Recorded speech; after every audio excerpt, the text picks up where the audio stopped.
Hi there, welcome to this yin and myofascial release practice. Today we will be focusing on the shoulders. A lot of us house tension in this area, especially if you're working a lot from home now. You might notice you're on the computer a lot, hunching over. So our goal is to create space in this area. In terms of props, I would recommend having 1 or 2 blocks. If you don't have blocks, a couch cushion would be an alternative, or 2 of those, possibly a blanket as well. That's something that you can roll up and to elevate the ground up. And 2 tennis balls, or if you have myofascial release balls, those are great too. Let's make our way into heart bench. So if you have the 2 blocks, you can place them depending on how tight you're feeling across the shoulders today. One on its middle height, that will be for your head. The other one that's closer to you will fit snugly just between the shoulder blades there. Now, if you don't have access to your blocks, I'll just grab my cushion.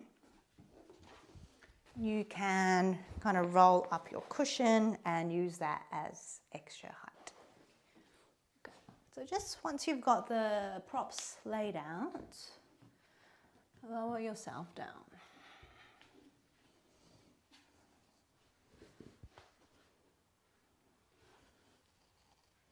And so making sure you feel supported by your props, that the head and the neck is supported.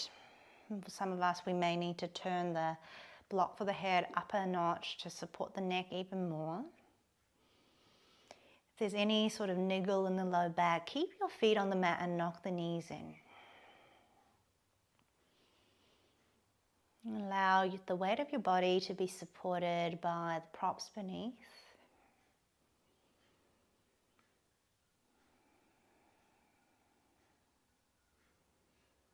You might observe an inkling of resistance as we first enter into the shape.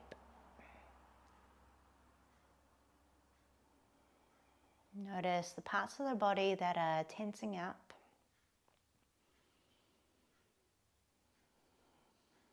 And can you guide your breath into those areas to encourage them to soften?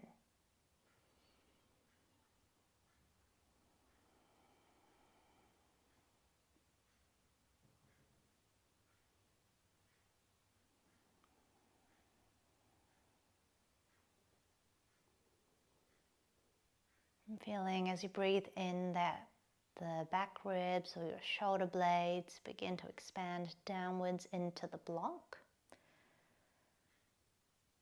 Then as you exhale, you encourage the tops of the shoulders to grow heavier. Inhale to expand. And exhale to release.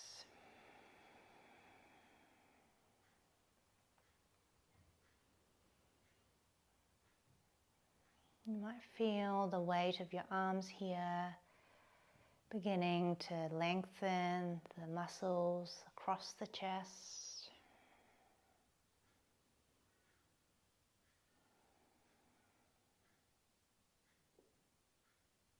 And we are able to create space in this area and notice how much easier it might be to breathe.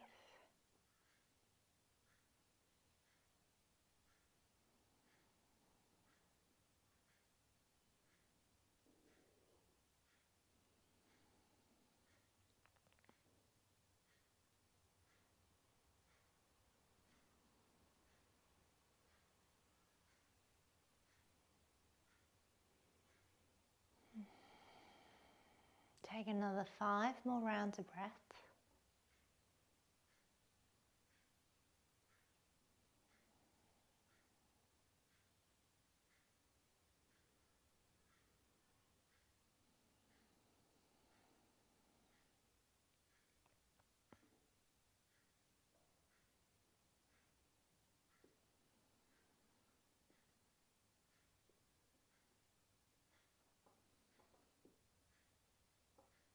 And to come out of this one, if your legs are long on your mat, begin to bend your knees. Place your feet onto your mat. Using your arms to support you, roll onto one side, supporting the head. And moving your props off to the side. And lie on your back once again. With very minimal movement or fuss, we give ourselves several moments here to simply observe the recoil of our body.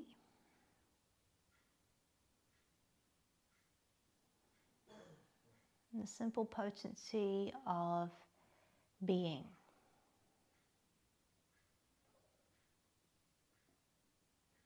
In the practice of yin, we are encouraging ourselves to simply stay in the moment.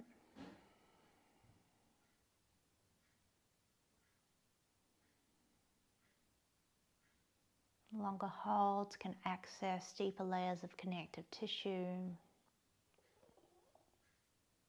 fascia.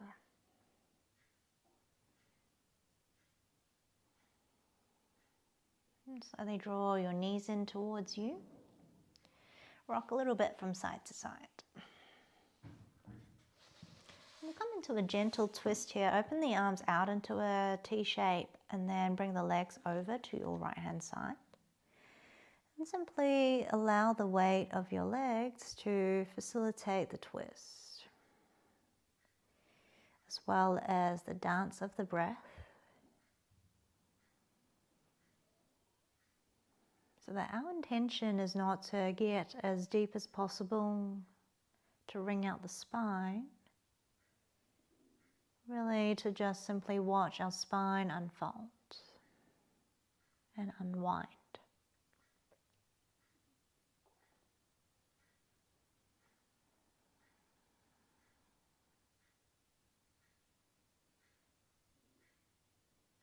On your next inhale, guide your legs back through center. Exhale, swivel the knees over to your left side.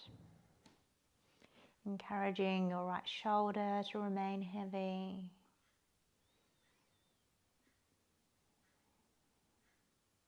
You might visualize or really feel that with each breath you're taking, your right hip is moving away from your right shoulder.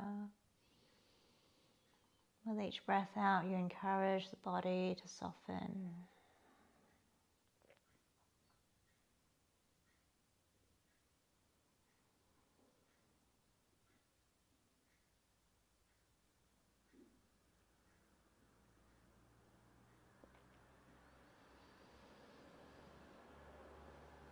Inhale, guide your legs back through center. And then we'll come up into seated, so you might roll onto your side again and press your way up.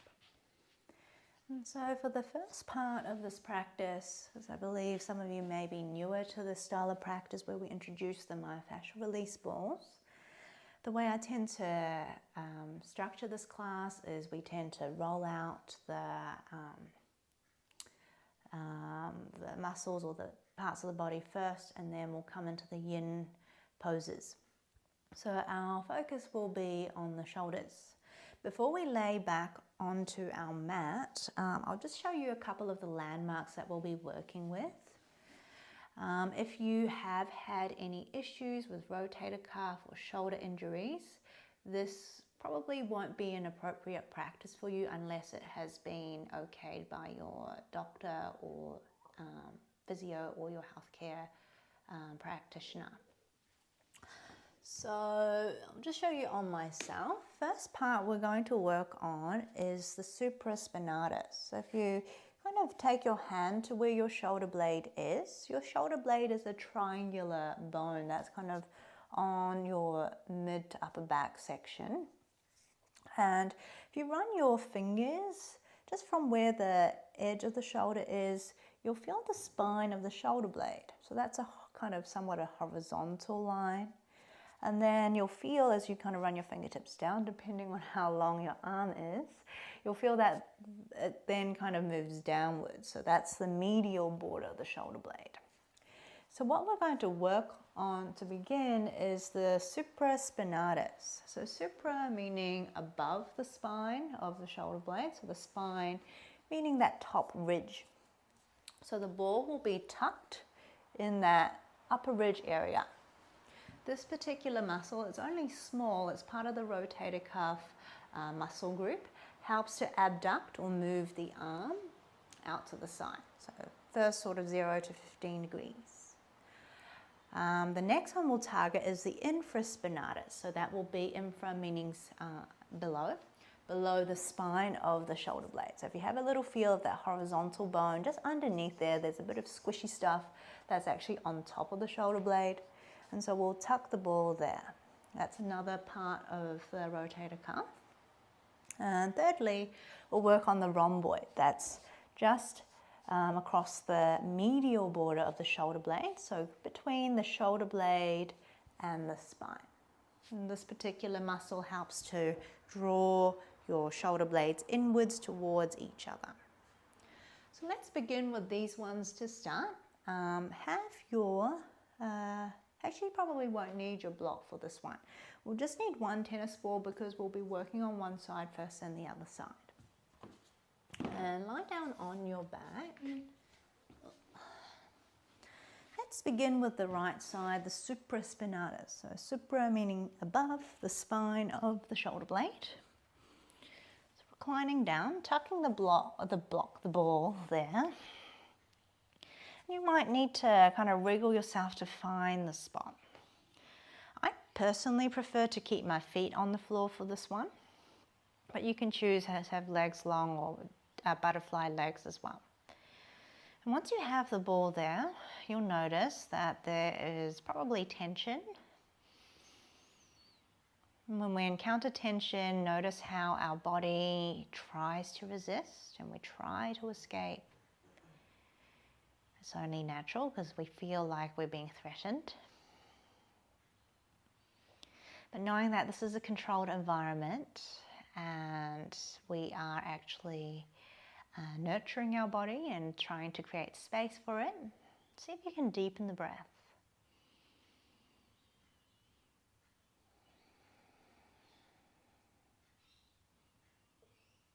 And as the breath works with the body, we can feel that the muscles begin to relax.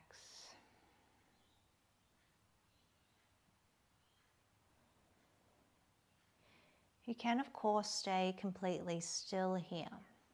As I mentioned before, this muscle has the function of abducting the arm away from the center line of the body for the first 0 to 15 degrees, and then the deltoid takes over.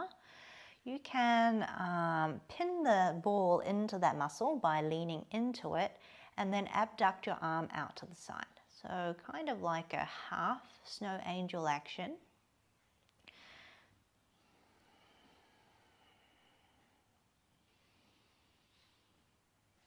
Really, it's not about how fast you're moving the arm. That doesn't facilitate a better release by any means. I want you to notice as you move the arm, how do your muscles respond? And in any of these releases, it should never feel like nerve pain, sharp shooting pain. Those are alarm bells. And if you do feel that ever, just move the ball slightly. That would be the first step, or to skip the release altogether.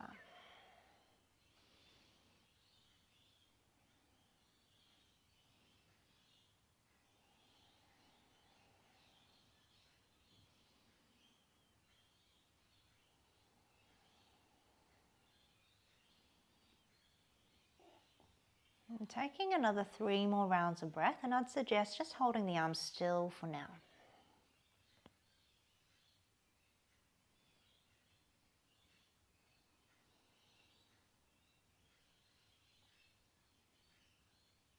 And then we'll move the ball down to the infraspinatus, so just below the line, the spine of the shoulder blade, so just where you worked.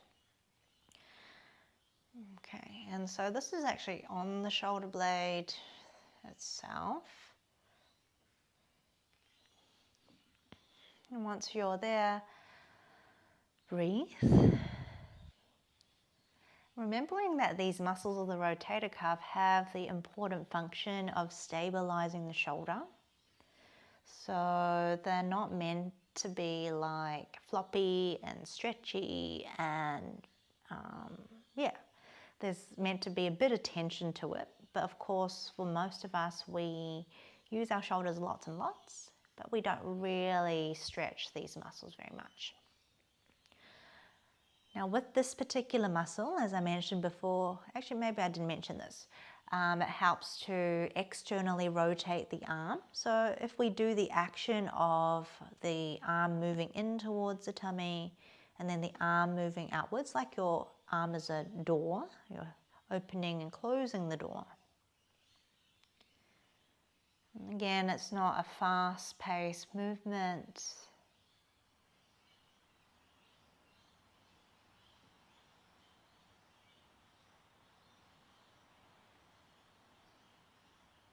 The beauty of myofascial release is, one, these muscles are very difficult to stretch. So using the ball as the massage tool, I suppose, can help to rehydrate the fascia, to enable the fascia that wraps around the muscles and the muscle fibers to function more effectively when they're less sticky. But also if we have muscle knots there where the muscles are in constant contraction for whatever reason, maybe overuse or just tightness, that we iron those knots out. I'm just holding stillness here, 3 more breaths.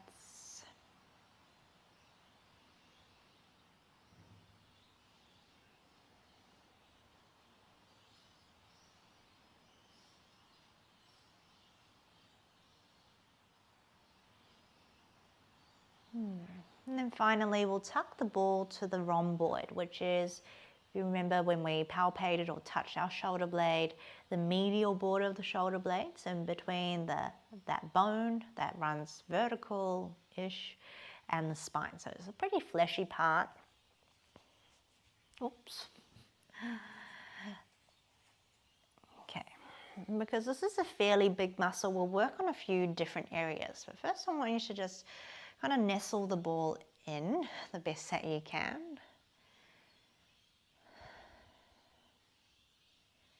And by simply breathing, you might notice the intensity of the release increases.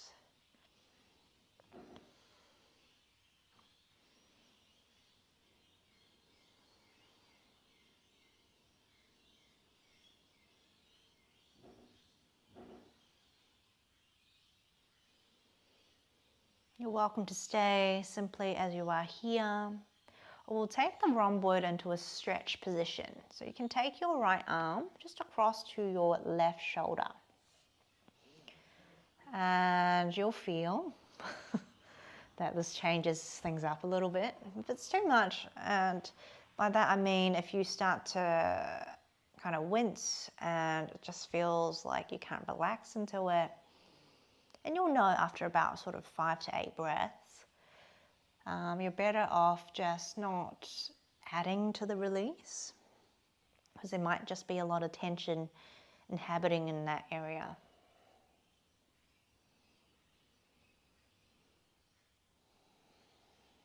Personally, I like to stay still for this one, but you can shrug the shoulder up and depress the shoulder blade down, so moving up and down, so the ball somewhat moves with your shoulder.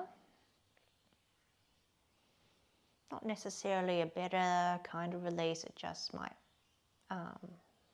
invite a different sensation.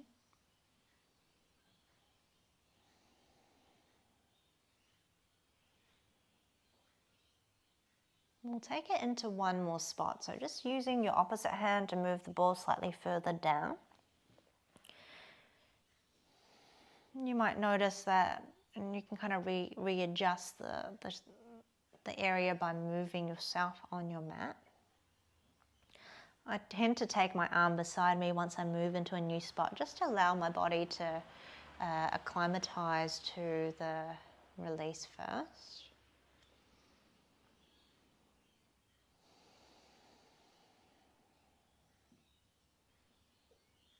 Smoother and deeper breaths may help us to guide our nervous system into parasympathetic or rest and digest state. And then if it's helpful to add the arm, bringing the right arm, right hand to left shoulder. You might choose to elevate and depress the shoulder, if that is helpful. And the helpfulness of all these add-ons are very subjective.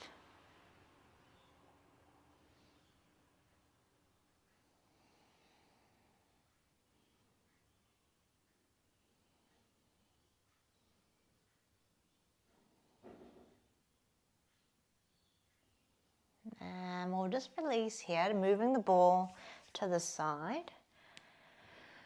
And just releasing the arms beside you.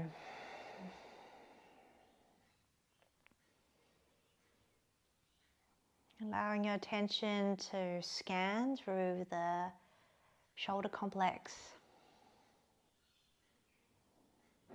You might notice it feels different from one side to the other.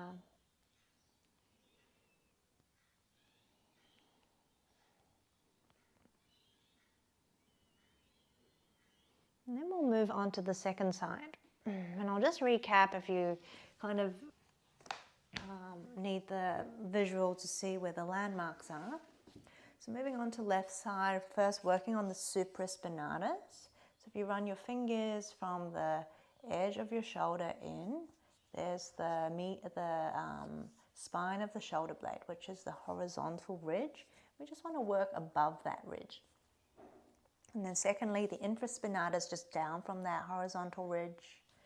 And lastly, the rhomboid is from the medial border to the spine.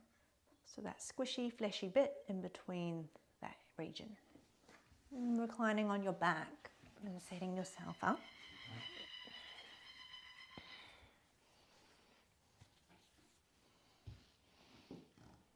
Once you have the ball set up in the supraspinatus area, there is really no urgency to add on any of the arm movements. Giving yourself several moments to physically and mentally arrive.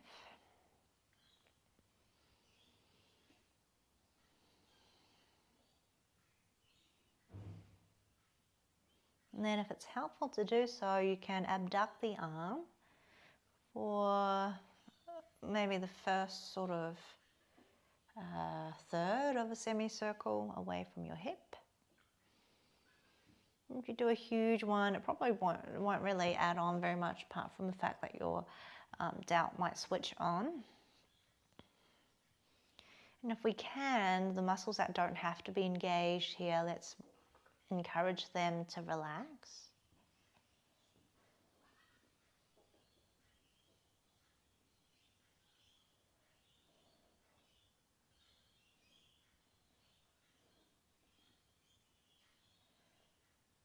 And just holding the arms still, take 3 more rounds of breath.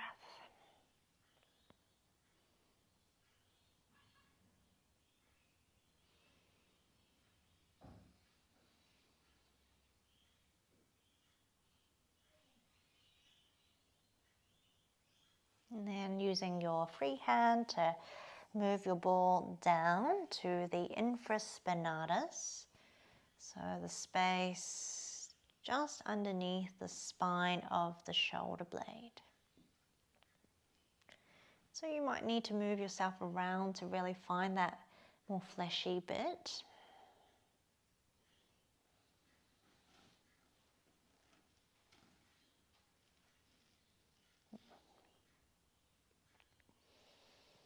And once you've found it, breathe.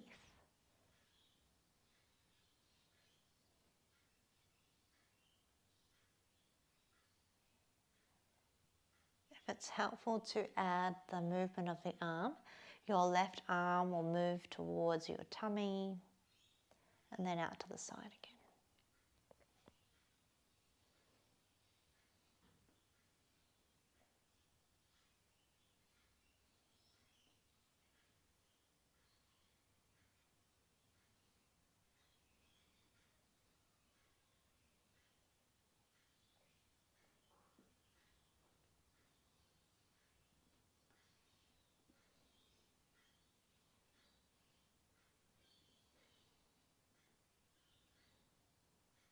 Holding for another 3 more breaths.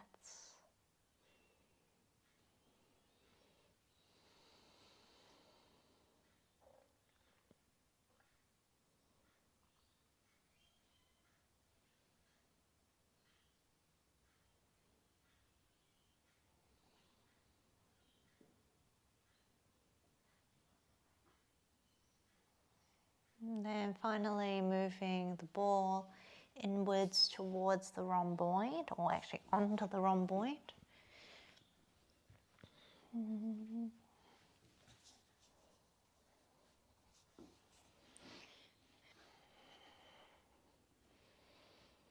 first, allowing the arm to be a dead weight.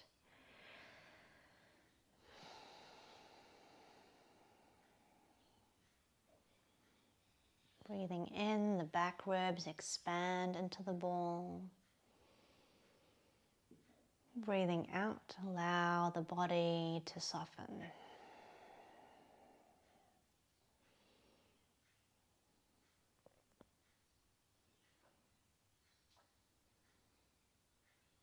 Maybe enough to have the arm as it is, or bringing the left hand over to your right shoulder.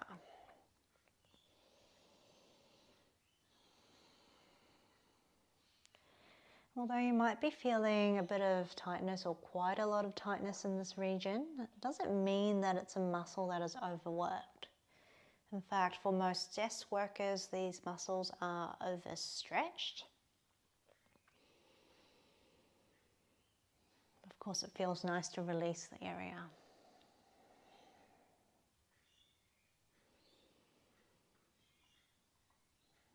If it's helpful, you can descend the shoulder down and bring the shoulder up. Just a very slight movement.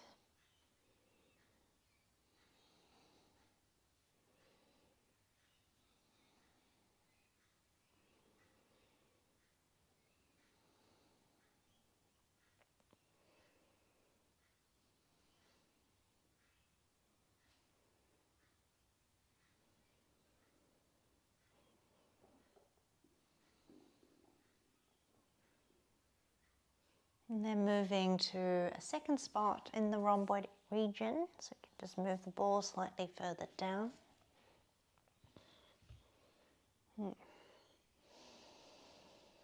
New spot, new sensations.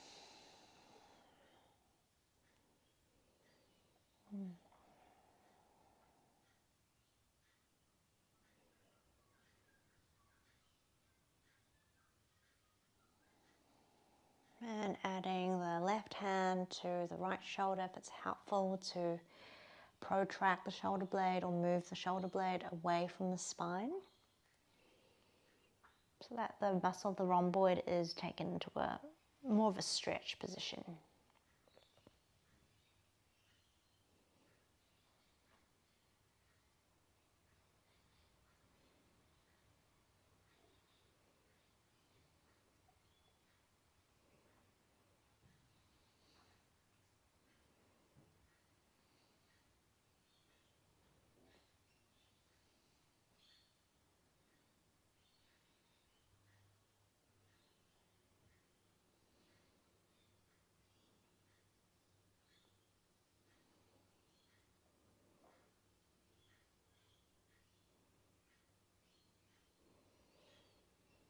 And just 3 more breaths.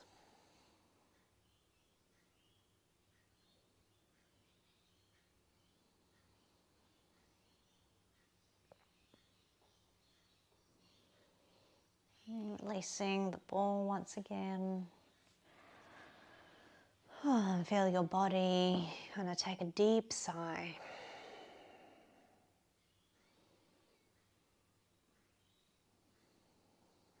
It's a beautiful way for us to give back to our body that does so much for us on a day-to-day basis. And slowly roll onto your side. Come up into seated. We'll just take a counter stretch here. Eagle arms. So what's important when we do myofascial release, actually let's cross the right arm underneath the left one at first, is that there is a period where the muscles can learn that it's able to create this space, and that is termed neuroplasticity. So if we are able to take it into a stretch, it doesn't have to be a long stretch, but after the myofascial release, sort of in that 10-minute gap, our muscles will learn that it can be this spacious.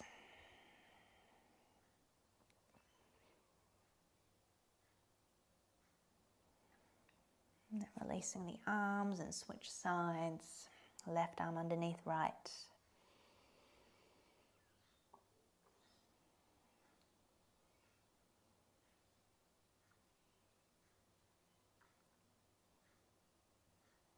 And then releasing there, give your shoulders a bit of a shake, a bit of a shrug.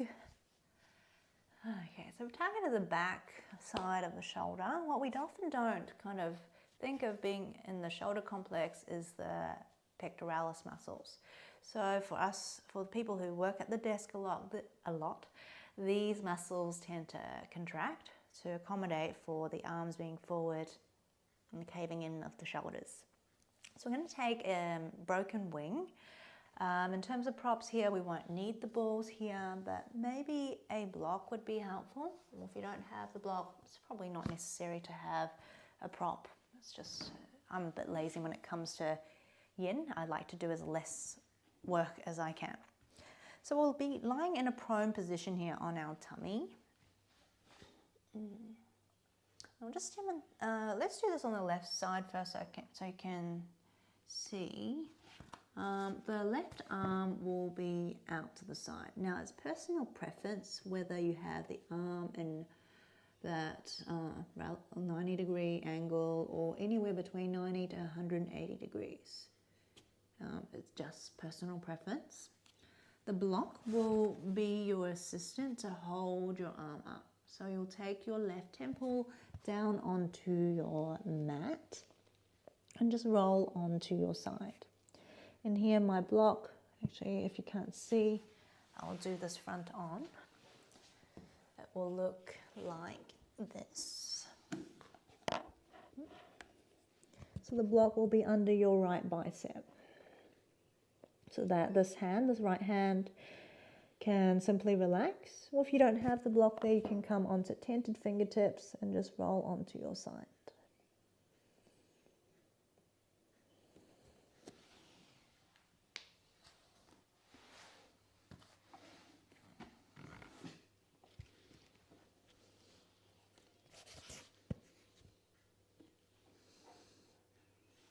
And here the right leg can be stacked on top of the left one, or it can be behind your left knee as a little bit of a stand.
Take 5 more rounds of breath.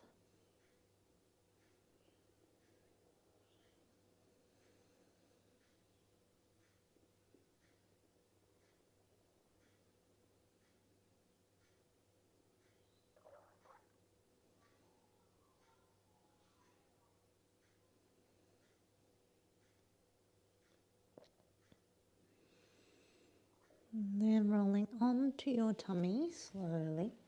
Turn the other cheek to your mat and just release the arms beside you.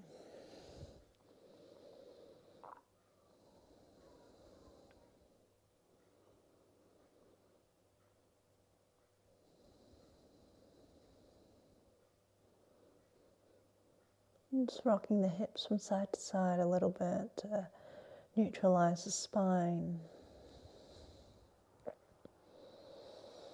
And then we'll complete this on the other side. So bringing your right arm out. Right temple to the mat.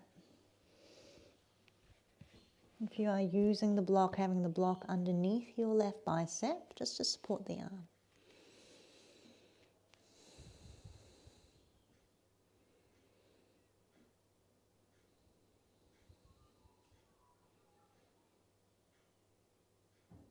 You want to come into these yin shapes without the intention of forcing or pushing. Naturally, with the longer holds, the intensity can increase.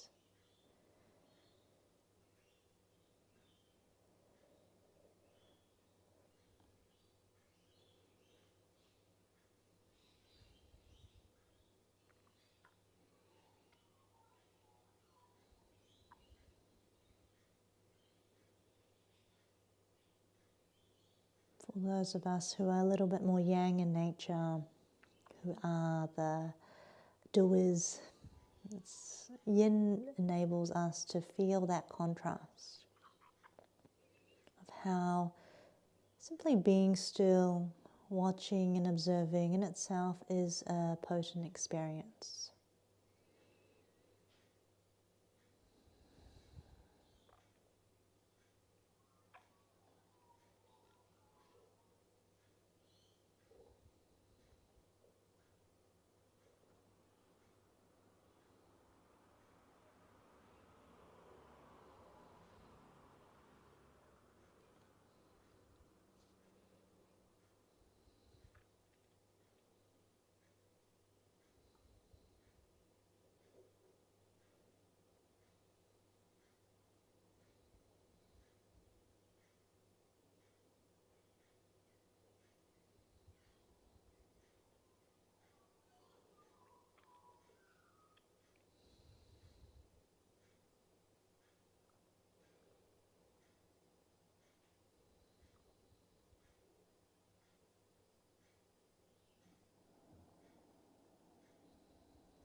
Take another 5 more rounds of breath.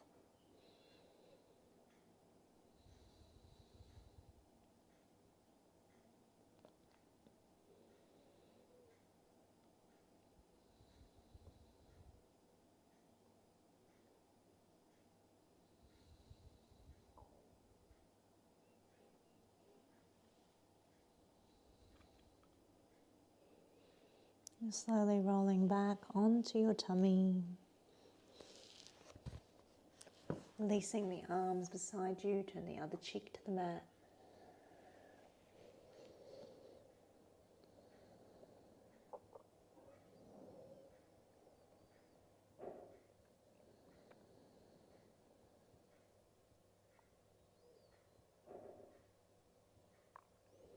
And then lifting yourself up, press back into child's pose for a moment. Bringing the arms beside your legs.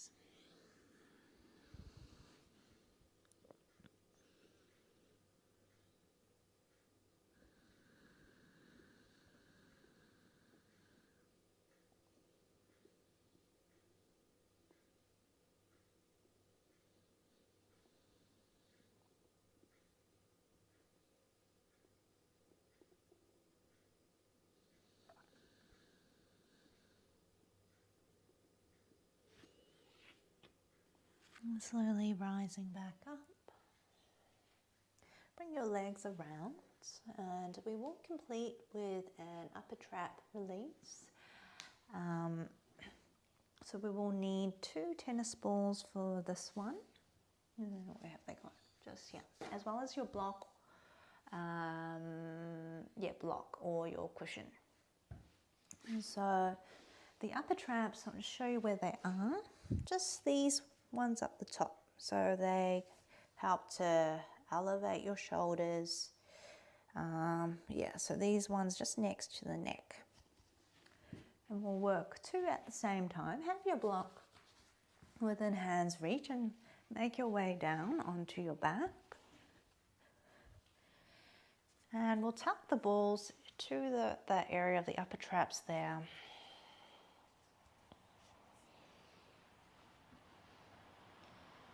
And first, as you come down, depending on, of course, how tight you are, you may be feeling a lot, or you may feel nothing at all. And if you're feeling nothing at all, take your block and you'll raise the ground up so you can put more pressure into the balls there. So I'd say maybe give the the lower setting a go. And only if you don't feel anything here to lift the block up just one more notch.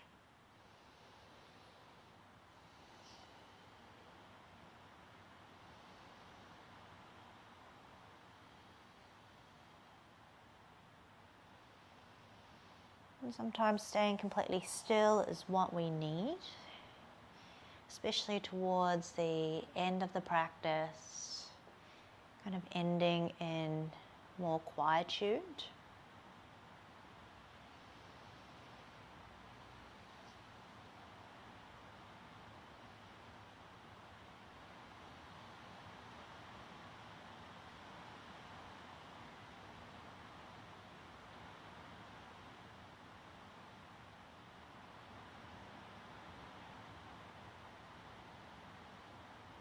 I'm not sure if you can hear, but it is bucketing down at the moment. So if that's feeding through, that's what that sound is in the background.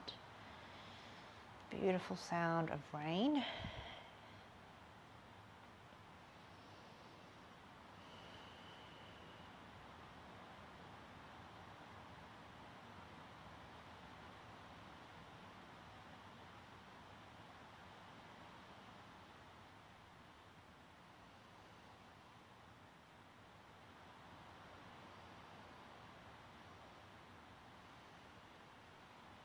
And just take another 5 more rounds of breath.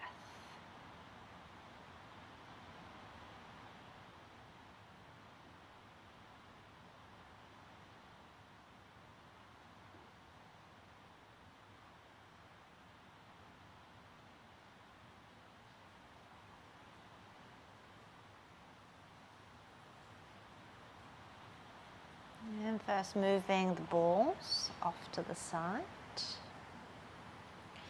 And then lifting the hips, slide the block off to the side also. Letting the body rest in its final shape of Shavasana.